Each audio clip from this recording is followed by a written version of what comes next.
Hey folks, and welcome to another episode of 8 News Real Talk. I'm your host, Tannock, Blair, and with me as always is my co-host, Julia Broberg. Hello. Hey, Julia. Hi, Tannock. Julia, I know you're super excited for today's review.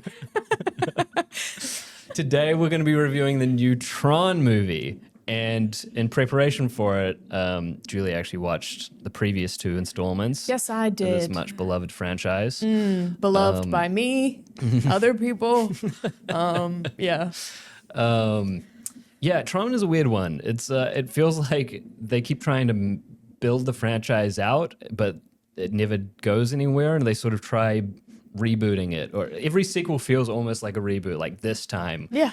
get ready for Tron This time every it's year. Programs versus use, it means nothing to me. All the jargon, all that they're saying, it meant nothing from the first one, and it still means nothing. And I'm on board with 80s stuff. I'm on board with 80s cheese. I'm on board with virtual reality. Let me tell you what this reminded me of. You know I'm sorry, I'm already hijacking this. Go for it. But this is going to be my episode to just rant. I'm sorry. Spoiler alert, guys, I didn't enjoy the Tron franchise. I don't enjoy it. And I'm not going to sit here and lie. It reminded me of the Community episode where the dean becomes obsessed with virtual reality. And I'm telling you, if you are going to do this, I watched Tron, 1982 Tron. Then I watched Tron Legacy. And then I watched Tron Ares. And then I watched that Community episode. Just skip all the Tron stuff and I did. And just watch the Community episode where the dean gets obsessed and he gets sucked in and he changes the font size and he's like, Jesus wept for there were no more worlds to conquer. That's how it felt watching all of these movies. Okay, all right. Anyway, I'm going to try and calm myself down. But Tron Ares. This one has been in the works for 15 years. They started development on a sequel to Tron Legacy in 2010. And you wouldn't know it to look at it. You wouldn't look at it. They've been You working wouldn't on know this it. for 15 years. To look at it by the script, by the... Yeah, I think, I don't know. The question is always asked by each of these films, is the world ready for another Tron? Or just Tron in general? And the answer from audiences every time is a resounding no. Maybe this will hit in another decade or so. Maybe Well, it'll find looking its at the footing. box office numbers, yeah, it's definitely not hitting now.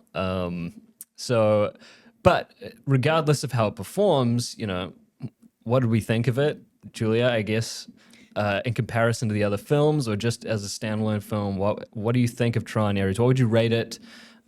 Pre-spoiler talk, what do we think of Tron Ares? Part of me wants to give it a 1, but I don't want to be that mean. I think I would give it a 2, and it just gets that 1 star because of Jeff Bridges. Okay. Even though he's only in it because Jeff Bridges is a solid... That's something that really made me angry about Tron Legacy. I was already angry from just seeing his stupid CGI face. They made young Jeff Bridges in Tron Legacy. Yeah. Why couldn't they just have Jeff Bridges? He's a good-looking guy. He hasn't aged terribly. Yeah. Just make it Jeff Bridges. And I don't know why we have to get Jared Leto. Anyway, I'm going to give it a 2. Tannock, what do you think about Tron Ares, even though... Yeah, there are qualities to Tron Ares that I think are worth applauding. Similar to the other Tron movies, I think it has a great soundtrack. It's got some really beautiful visuals. Agreed. Visual effects work in there. I sort of feel the same way about this that I feel about a couple of other movies from this year, being the Mission Impossible Dead Reckoning Part 2 or Final Reckoning or whatever they ended up calling that junk. Okay. And the F1 movie. Fair. Both movies with really cliched, dare I say, just bad character and storytelling work, bad plots, confusing plots filled with random jargon and all kinds of other useless stuff like that. And then they try to sprinkle in some philosophy and questions about humanity and the universe. No, I don't Both want to films hear... do that as well. Yeah. Both F1 and Mission Impossible do that. And that is a Tron staple from the very first one. Yeah, I want to hear Jeff Jeff Bridges talk about that. I don't want to hear Jared Leto talk about that. I'm sorry. But I think like those films, the qualities and some of the action and the way the music and visuals come together in certain points in this movie are similar to the way that stunts in Mission Impossible work, or the way that the way the car racing stuff is shot in F1. There are little transcendent moments where you're like, I'm so glad I'm watching this in a theater. Yeah. This is cinema. I agree with that. It's just an absolute slog to get through everything else around that. The writing and some of the performances were really bad, Yeah. and the writing just felt terrible, and the plot is not. It's so for that reason, I think I can't remember if I gave both those movies a 3 or a 2, but I think I gave them both 2s. I think you did. Really, they're 2.5. The same with this film. I'm going to go 2 as well, though. But Since we can't do half stars. spiritually, I'm giving this like a 1 or a 0. Okay. Like, Well, maybe you can articulate that better in the spoiler talk. yes, but do Jumping not ask into- me to describe what this movie's about, because that's just going to make me more angry. All right. Tannock, what's Tron Ares about? Yeah. Okay. So we're sort of picking. It's weird. Again, as a sequel to other Tron movies, each Tron movie feels like it's a reboot, not a sequel necessarily. I mean, Tron Legacy, the name, it sort of was like the first Legacy sequel, where it's like this is coming in much later than the original film, so we're gonna make this be able to stand alone. But it's certainly directly tied. It's following characters and events from the previous entries. All you really need to know about Tron Ares is that like some fundamental things from the Tron universe. There is a digital space in which like programs are sort of personified. Like you can interact with them like humans. In the very first film, Jeff Bridges' character gets sucked into a computer and he meets Tron, who is a program, and some other program characters, and he does like gladiator fights in the form of video games, like arcade video games, because it was in the 80s. Yeah, does this sound like a good movie to anybody out there? Does this sound like a good plot to people that are watching? So the switch on this, and it sort of picks up where the second one ended, is that what about instead of being put in the computer, the little people inside the computer could come out into the real world? And Jesus wept, for there were no more worlds to conquer. So the plot of Tron Ares, there are two rivaling tech companies.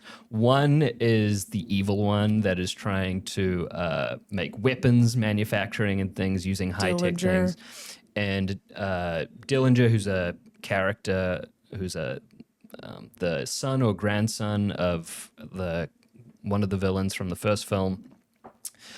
He is the CEO of this company, and part of his big tech innovation is Ares, the character played by Jared Leto, who's supposed to be the perfect soldier. And basically, he's a digitally made program. And his hair gets greasier with every revitalization. That must have been part of the programming, because every time he comes back, his hair gets greasier and longer. It's very greasy, long hair. Why? If he's supposed to be this computer program dude, why is he so greasy? He's so wet. Why can't they make him clean? I don't know. That was also something that made me angry. You're gonna explain it. I'm just gonna Let drop me get in. through this, please. Just let me get through the. You're let me get making through it the impact. plot, You're like, please, Julia, just let me get through the description of what the movie's about. No. So Ares is his super soldier that gets built within the computer, and then he has a way of bringing him out. But nothing can stay permanently outside of the computer without sort of decomposing after 29 minutes. So he's trying to find something called the permanence code that would allow these things to stay within the real world, quote unquote, permanently. It's another big thing of the Tron franchise. They're always trying to find something in the game. They got to get to this code. They got to get the find this. MacGuffin. They have to find the DNA code or the blah that's going to change everything. Yep. But then you cut to 10 years later and things haven't changed because they found something in Tron Legacy. Yep. They never did anything with the ISO. Anyway, I'm sorry. Continue. We'll get to that because it sort of looks like it's setting up for a Yeah. sequel that will have ISOs in it. Another Tron movie. Yeah, I I'm know. setting up for another Tron movie.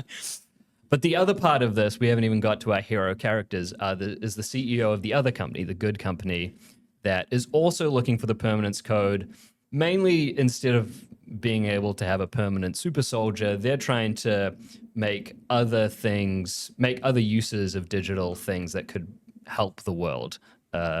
In one case, they make a tree that's permanent, so they could fix famine and across the world and be able to like provide sustainable foods to everyone because they just make food in the computer and then 3D print it out into real life, and it's you're 3D printing mass quantities of food. Or medicine is another one that they mentioned towards the end. So those are the two sort of factions we're following. And throughout the story, as both sides are trying to get the permanence code or like protect the permanence code from getting in the hands of the baddies, the character of Jared Leto, Ares, sort of undergoes a sort of self-realization or an awakening of consciousness where he becomes more than just a digital AI thing and starts to think and feel like a human being. He's like, and he starts to question his directive. He's like, wait, Right. why am I going to kill this girl? Right. Which would usually mean, if we're thinking of in other popular science fiction culture, the AI achieving consciousness or self-realization is usually a very bad thing. Yeah. But in this case, it's a good thing. He becomes like more empathetic and starts trying to help the good guys, even though he's being created by the bad guys. And even though it's Jared Leto, it's the guy that's having this, That is a bit of a hurdle for this film. I think, Glad you agree. I'm not the biggest Jared Leto hater. I know that he has a huge swath of a hate base, if you will, instead of a fan base. I do it for the bit. I'm not even that big of a Jared Leto hater either. I think he was good in Requiem for a Dream. I think he's a good, performer. It just, I like jumping on the bandwagon, being like, why is Jared Leto in this? Yeah, I think it's part of the whole Morbius thing, which was its own Morbid time, cultural yeah. touchstone, where famously one of the most like ridiculed and like it basically had a moment as the most hated movie on the internet. Yeah. And for that reason, his sort of celebrity stock, if you will, has plummeted. He kind of had his Showgirls moment where, So a lot of people are probably going to this thing specifically to hate watch it or won't go to it specifically because they know Jared Leto's in it. I'm not like that, okay? I think Neither he's a am good I. actor when used appropriately. I think he was appropriate for the first part of the film where he has to be very robotic. yeah. And no feeling and, wooden no, yeah. and not necessarily emotive. It feels weird when he has to start portraying empathy and start acting like a human being where he's making jokes and he's talking about his love of Depeche Mode. I actually kind of did like that when he was talking about Depeche Mode. I was like, all right, I can get with this guy. I can. I think another actor in that role would have made that work more because I really didn't care about his emotional journey. You're like, just kill her. Just kill Eve Kim. Even like Evan Peters, who plays the villain, I think he could have done a great job with that. He was good. I like Yeah. Evan Peters. He did a good maybe job. if we had flipped roles, had the actors in the different roles, it would have worked out better. But yeah, as a leading man, hero character, I'm not sure Jared Leto works for that particular casting. So here we are. Tell us more about things you didn't like, John Aries. I'm actually kind of running out. The soundtrack was good. I will say my viewing experience at the theater that I went to, for the first 20 minutes, they were having some technical difficulties with the sound system, which meant that everything was just bass boosted and sounded terrible and was like this loud buzzing noise. I could barely hear what anybody was saying. And I thought that this was a stylistic choice that the film was making. So I was already kind of angry at that. Yeah, that's tough. And then everything that came. Okay. Another thing I didn't like, that first fight scene where they go in and they're trying to get the permanence code that Eve has found. Yeah, the heist scene. Yeah, those fights don't even look good because they're like CGI. Like at least you're hoping for like some decent fight choreography, some action stunts, and there were some. Yeah. Jared Leto was, how old is he? Like in his 50s? He was doing pretty good for whatever he is, how old he is. But those first, I was like, I mean, even at least Tron and Tron Legacy had some good like fight. You can see that it's stunt stuff. But I was like, no. And I didn't even really care for, I like the idea of Athena and I understand, why her character has to be there but She just didn't seem like that formidable of a opponent. Yeah. This whole thing of they're going to disintegrate in 30 minutes, but I don't know, that felt because it felt like 30 minutes went by, but like they should probably de-res by now. And I hate that I even have the jargon in my head to be like Athena and de-res and permanence code. Secret mega stan here for Tron, the Tron series. I actually love Tron. Guys, you got me. I love Tron. Jeff Bridges is my like saving grace in these movies because every time he pops up, I'm like, oh, Jeff Bridges is here. He maintains the character. Like, I love it, especially in Tron Legacy, where he talks like a hippie. Yeah, and, he's like, Jeff the Bridges. dude, kind it's of. so good. It is really fun. He's like, that's awesome, man. Depeche Mode, man. Yeah. Rockin'. And you're like, awesome. He's been in a video game for 50 years, and he is still. He's sort of like the voice of God if he was a California surfer. Yeah. Yeah. But I just don't appreciate them. You see, I did kind of like the nostalgia thing when Jared Leto goes into was kind of fun. That was fun. And I liked usually that. hate like fan service stuff like that. Which where this it's like, franchise does a lot, which also made me angry. They'd be like, it's all in the wrist, baby. They did that in all 3 movies. It's all in the wrist. And I'm like, I want to kill you all. I'm not a fan of that kind of fan service. This actually worked. I liked they went back to the first version of the grid, which is the one from the 80s film. Yeah. And maybe it's because of just how faithful they were to it. They didn't even try to make it look better. Like it looked really, really like first generation CGI stuff in there. I don't know. That was kind of charming to me. It was charming to me too. Even though I also find it hilarious how Jeff Bridges, who his character famously dies in Tron Legacy, appears in this one, and Ares asks him, "How are you here?" And he goes, "I'm here because you're here, man." Like the hand wavy explanation for why we've got Jeff Bridges. You're in waking there. up in the theater like, oh, Yeah. and then you go back to sleep. Yeah. There's a lot of that in these movies where it's just like things just we'll explain it away with some random tech jargon or something. It's Agreed. Don't think about it. Yes. And they use this moment, they get you with the nostalgia grab, and then they just try to shoehorn in like questions about humanity and existence and our That purpose as scene human is too beings. long. Oh, That scene is 100%. way too long. Yeah. And yeah, it's It's a 2-hour movie, but it feels like 2.5 hours. it feels This should have been a tight 90. It easily could have been a tight 90, I think. I mean, you mentioned the music. The music is a bit of a tradition with these films at this point as well, because the first film had a soundtrack from Wendy Carlos, who's a famous electronic musician, sort of like one of the founders of the genre, I guess. I don't actually remember the Tron soundtrack if it's good or not. Was it good? sure. Okay. Yeah, it was good. Tron Legacy has an incredible soundtrack. I think does. that's one of the best soundtracks of any movie ever. Like Okay. Daft Punk, the way they combine like the EDM aspects of, Daft Punk's bread and butter, but Daft Punk is also really good at fusing other genres in there, and it sort of like infuses like classically music, like orchestral movie music soundtrack in with the EDM. It's pretty sick, honestly. And this film has some really good stuff. Obviously, Trent Reznor and Atticus Ross, I think. The Nine Inch Nails duo who did one of the best soundtracks last year with Challenges. 100%. I love that soundtrack. Me too. There's some really cool moments here where basically just the music and someone acting cool with cool slow motion stuff is all you need to like, scratch that itch and be like, yeah, this is a good time. And neon Good time at the lights movies. are going, and I'm like, whoa. Yeah, flashing lights. I love lights. bright flashing lights in movies. Yeah. It little gremlin brain. I'm like, ooh, good music, good lights. Yeah.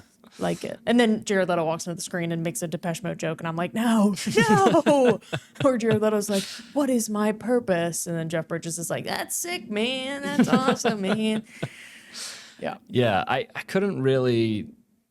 I mean, I outlined the plot for you in its barest form, but the nuances of the plot or the little side quests that we go on with these characters feel so incidental and not especially meaningful. There's no like major twists and turns to the story, I would say. The dialogue is really cliched writing. It's all in that fundamental building block of building blocks to storytelling stuff where this film just falls really, really short. And And it's I- like, oh my gosh, get back to the flashing lights, please. Literally, please get back to the Nine Inch Nails and the flashing lights, please. Yeah.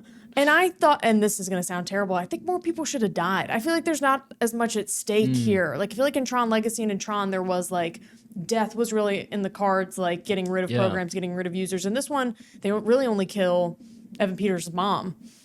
Yeah. And even that is kind of a, like they should have killed one of her little sidekick people like Seth or something. Not that I wanted them to die. Yeah. But I just feel like there should have been more at stake. You knew everybody was going to make it out of this. Right. Which makes it's it a an little interesting less. thing because Disney is trying to make these movies for like kids or teens or whatever. The other Tron movies, you're right. A lot of characters die, but I don't think any people die, which is like sort of their like loophole to kill off more characters, is because they're all programs and they're personified programs. And Jeff Bridges doesn't get hurt.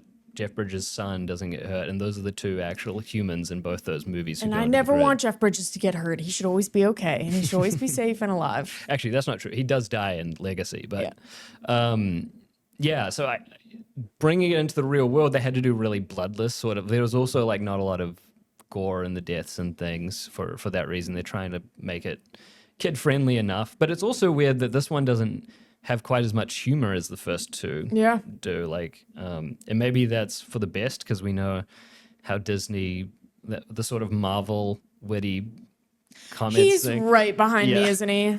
Yeah.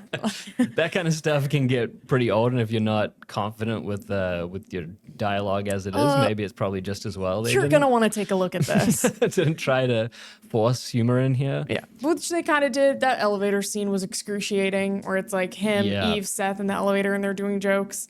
They try to put the comic relief character of Eve's sidekick friend. He's constantly making jokes, and all of them are really flat and not good. Yeah. But he's not annoying. He's just sort of like, I didn't laugh or smile or recognize any of those jokes. We're also unconscious. I was just like, like I said, through every time someone's talking, it's like, what are we doing here? Let's get back to the good stuff. Guys, what are we doing? Give him a and triangle, not circle this time. This was triangle. And I was like, at that point, I was also angry because I was like, oh, it's a triangle It's like now. Mace Windu showing up with a purple lightsaber. It's like, oh, that's new. New. Different thing.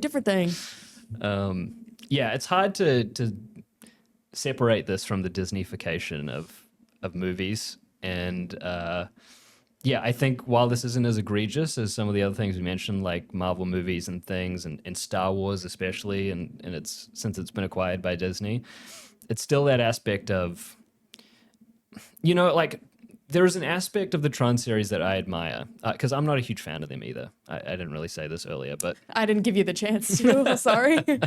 I think Tron Legacy is probably the best one. I agree. First Tron's. The thing about all these movies is that they don't do well. They perform terribly, and then 10 years later, there's a cult following for the film. It happened to the first one. Happens to Tron Legacy. There are diehard fans of Tron Legacy. I'd love to meet him. Yeah. I have friends who like swear it's like their favorite movie. That's awesome. Or a friend who swears it's his favorite movie. But that's what I thought. But they garner cult followings because of the fact that these, they get written off, I think, too harshly when they first come out.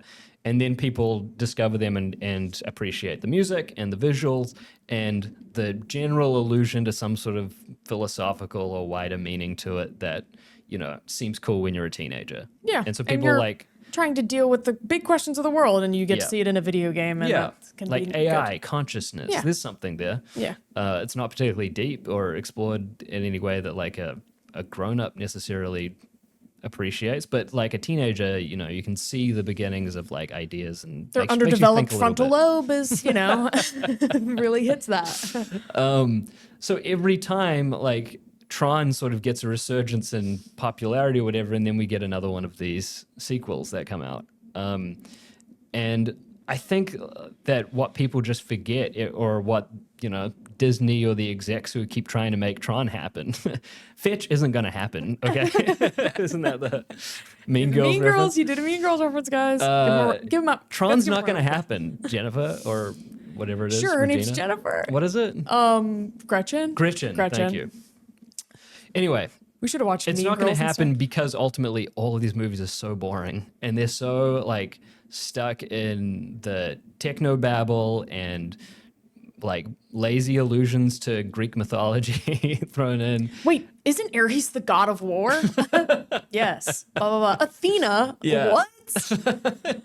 You guys are crazy. That's actually a line in the movie. That's why Julia's bringing it up because, again, these are for kids and maybe they don't get the reference to the name Ares. Got to spell it out for the audience. Then they shouldn't be watching these films. We shouldn't be exposing children to this. They should be watching good movies. Yeah. And you bet your butt they set up for a sequel, as we were talking about Yeah. at the end. They set up because they didn't do anything with the ISOs. They hand wave away right at the beginning of this movie that Sam, was it Flynn?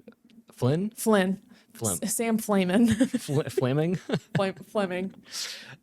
Flynn, so the main character from the last film, he gets waved away as he stepped down from the company for personal reasons, and then we never hear anything more about that.